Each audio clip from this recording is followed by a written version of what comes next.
पाकिस्तान सिर्फ बना रहा है तो बेवकूफ बना रहा है पूरी दुनिया को, और आज से नहीं है, 76 साल से बना रहा है। सबसे बड़ी बात, इंडिया ने कभी किसी और मुल्क के ऊपर जाके हमला करने का रिवाज नहीं डाला। वो अपने मुल्क को संभालने के लिए सारा कुछ करते रहते हैं। इंडिया दुनिया की 6th largest research spending country है। मोदी जी, उनको जो है हाईएस्ट अवार्ड दिया गया है फ्रांस की तरफ से। होता है कि मोदी जी ने सबसे बड़ा तोहफा जो भारत को दिया है वो नेशनलिज्म का दिया है, और जो कि पाकिस्तान में बिल्कुल है ही नहीं है, बिल्कुल ही नहीं है, सिरे से मौजूद नहीं।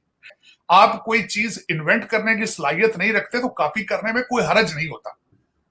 अगर आपको शर्म आती है मोदी जी के नाम से, भारत के नाम से, बांग्लादेश की कॉपी कर लें। उन्होंने कभी अपने मुल्क के इंटरेस्ट के हट के कुछ नहीं सोचा।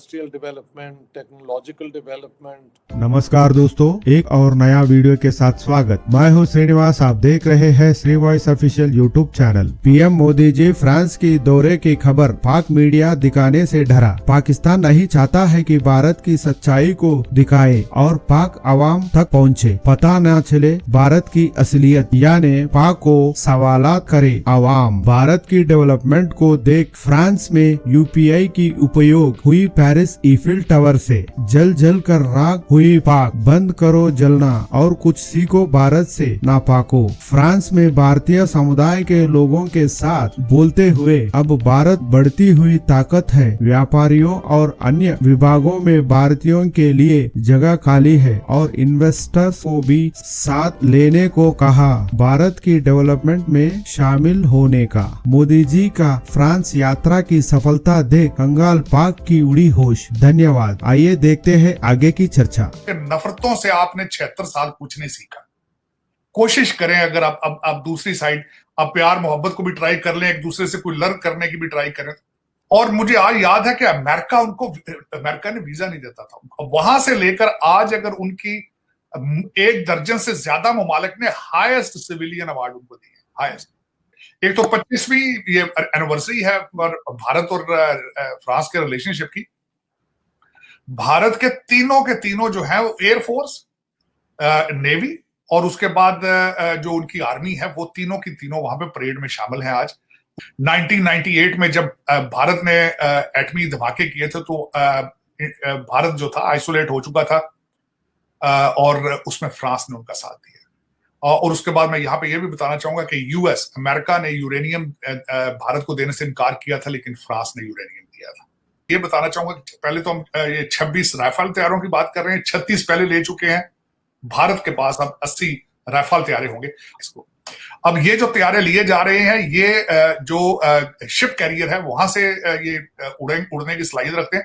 मरीन जो अभी रिसेंटली लिए हैं, तो ये जो इंडियन शिप कैरियर है क्रांत, गोवा में पोस्ट होगा, और उसमें 8 जो है ये तैयारे जो होंगे, ये राफेल उसके ऊपर रहा करेंगे। स्कॉर्पियन जो इन्होंने 3 आप-2 ली हैं, जो फ्रेंच मेड है, बल्कि ली नहीं है, वो बनी ही मुंबई में है, इनकी अपनी पोर्ट पर बनी है, लेकिन टेक्नोलॉजी या इनकी कोऑपरेशन था फ्रांस का। इस वक्त भारत के पास 16 सबमरीन्स हैं, जिसमें से 7 रशियन मेड हैं, 4 जर्मन मेड हैं, लेकिन 16 टोटल है। तो अगर आप देखें, जो सबसे बड़ा फर्क अगर आप देखेंगे इंडियन एजुकेशन और पाकिस्तानी एजुकेशन में, इंडिया में हर फील्ड की इज्जत है, हर फील्ड की एजुकेशन को इम्पोर्टेंस दी जाती है। आईआईटी का अगर आप देखें तो यूके में, इजिप्ट में, सऊदी में, कतर में, मलेशिया और थाईलैंड में आपके ब्रांचेस खुलने वाले हैं, कैंपसेस इनके ओवरसीज। हमारे आने वाले यूथ का बैकबोन बनेंगे, और इन इंस्टीट्यूशन से निकले हुए लोग आज पूरी दुनिया में छाए में, पूरी दुनिया में टॉप पोजीशंस में, ना कि सिर्फ सीईओ। सबसे बड़ी अचीवमेंट उनकी मैं समझता हूं कि उन्होंने वीजों की बात की है। भारतीय स्टूडेंट्स के वीजे इजी किए जाएंगे। और दूसरा, इस वक्त फ्रांस के अंदर कानून है उनका कि जब कोई भारतीय स्टूडेंट मास्टर्स कर लेता है तो उसको 2 साल का स्टे का वर्क परमिट दिया जाता है। उसको उन्होंने एक्सटेंड करा के 5 साल का कराया है। अब उसका फायदा क्या होगा? आपको पता है इस वक्त भारतीय डायस्पोरा जहां भी है, हेल्दी है, स्ट्रांग है और नेशनलिस्ट है। देखिए, पाकिस्तान तो कभी सोच भी नहीं सकता ना, यहाँ पर तो आप एजुकेशन पे पैसा नहीं लगा रहे, तो रिसर्च तो बहुत दूर की बात है। दूसरी चीज जो सबसे ज्यादा बड़ी मैं समझता हूं उन्होंने की है कि वो यूपीआई जो है उसको उन्होंने, यूनाइटेड पेमेंट सिस्टम जो है उनका, उसको उन्होंने जो भारतीय विजिटर आया करेंगे, बल्कि मोदी जी ने अपनी स्पीच में कहा है कि उसका जो स्टार्ट है वो फ्रांस पेरिस से होगा और वहां पे लोग जो हैं एफिल टावर पे अपने फोन के जरिए रुपयों में परचेज कर पाएंगे। हमारे अंदर क्यों नहीं ये लोग इस तरह यूपीआई को इस्तेमाल, क्यों नहीं इसको कोई पेमेंट सिस्टम इन्वेंट कर रहे? क्योंकि करप्शन कम हो जाती है, टैक्स ब्रैकेट बढ़ जाती है, चीजें रैकेट पे आ जाती है ना जी, कैश रजिस्टर, कैश कम हो जाती है। तो हमारी हर चीज, आपको पता है पाकिस्तान के अंदर हर चीज करप्शन रिलेटेड है। मेरा ख्याल है उसमें वहां पे हम ईमानदारी चाहते ही नहीं कि लोग टैक्स ज्यादा दें, ये भी नहीं हम चाहते, क्योंकि हर जगह करप्शन। सबसे बड़ी बात जो इस वक्त जो जहां पे मैंने देखा कि मोदी जी गए हैं वहां हर जगह पे मेक इन इंडिया लिखा था, make in India, make in India.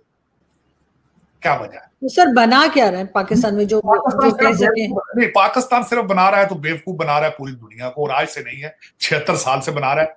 ये देखें ना, IMF को भी बेवकूफ बनाया, फिर सऊदी अरेबिया को बेवकूफ बनाया, फिर चाइना को बेवकूफ बनाया। हम सिर्फ बेवकूफ बनाना जानते हैं लोगों को या दुनिया को। हमने आज तक मेक इन पाकिस्तान का हमारे मुंह से किसी, ना अमीरुल मोमिनीन के मुंह से निकलता हो, जब खुली छुट्टी दे, जब एंटी करप्शन डिपार्टमेंट भी करप्शन में इन्वॉल्व हो, जब नैब नेशनल अकाउंटेबिलिटी ब्यूरो भी करप्शन में इन्वॉल्व हो, हर एजेंसी, हर इंसान, दूध बेचने वाला भी करप्शन में इन्वॉल्व हो, फ्रूट बेचने वाला भी करप्शन में इन्वॉल्व हो, मौलवी मस्जिद में बैठा करप्शन कर रहा हो, तो फिर क्या करेंगे? वो लोग बड़ा इंप्रेस हो रहे हैं कि भारत की टेक्नोलॉजी जो है वो बहुत अच्छा काम कर रही है, तो हम भी उसे अपने मुल्क में जो है वो लॉन्च करें। जर्मनी ने भी यूपीआई की डिमांड की, फिर बहुत से अरब ममालिक ने भी की। नहीं, मैंने तो अब हिंदुस्तान का कोना कोना तकरीबन देख लिया, कुछ रह नहीं गया मेरी आंखों के सामने। हर जगह पे बहुत इंडस्ट्रियल डेवलपमेंट है और बहुत ज्यादा, मैंने बताया ना, मिडिल क्लास जो है इंडिया की वो 300 मिलियन जितनी है, यानी यूरोप की कई मिडिल क्लासें अगर इकट्ठी कर दी जाए तो उतनी इंडिया की बन चुकी है। और सबसे बड़ी बात, इंडिया ने कभी किसी और मुल्क के ऊपर जाके हमला करने का रिवाज नहीं डाला। वो अपने मुल्क को संभालने के लिए सारा कुछ करते रहते हैं। हमने वो 7वीं सदी के बुनियाद पे पाकिस्तान को बनाने की कोशिश की है। अभी तक ईद के चांद के ऊपर ये मौलवी झगड़ा करते रहते हैं, जबकि सारी दुनिया जो है वो अगले कई हजार साल तक बता सकती है कि चांद कहाँ पे किस वक्त होगा, तो वो उस टेक्नोलॉजी को मानते ही नहीं है। कि आप भी इस वक्त भारत में मौजूद हैं, आपने बोला है कि एक छाबड़ी वाला भी ऑनलाइन जो है पेमेंट करता है, यूपीआई इस्तेमाल करता है, तो सर 40 से ज्यादा मुल्कों ने यही वाला जो सिस्टम है भारत का वो अडॉप्ट किया है। तो आप बचपन से बच्चों में एक एजुकेशन, इनोवेशन और रिसर्च का वो छोड़ रहे हैं। उसके अलावा इंडिया दुनिया की 6th largest research spending country है। ठीक है, रिसर्च आपकी कहाँ होती है? आपके इंस्टीट्यूशंस में होती है, जहाँ पर PhD होती है, वहाँ उन्हीं इंस्टीट्यूशन में लेबोरेटरीज होती हैं, कुछ कंपनियां करती हैं रिसर्च। देखे, पाकिस्तान तो कभी सोच भी नहीं सकता ना, यहाँ पर तो आप एजुकेशन पे पैसा नहीं लगा रहे, तो रिसर्च तो बहुत दूर की बात है। अगर आपको मेरा वीडियो पसंद आया तो लाइक करें, अगर आप मेरा चैनल को नया है तो सब्सक्राइब करें, क्योंकि ऐसा वीडियोस रोजाना लेकर आते रहता हूँ। मिलते हैं अगले वीडियो में, तब तक के लिए धन्यवाद। जय हिंद, वंदे मातरम।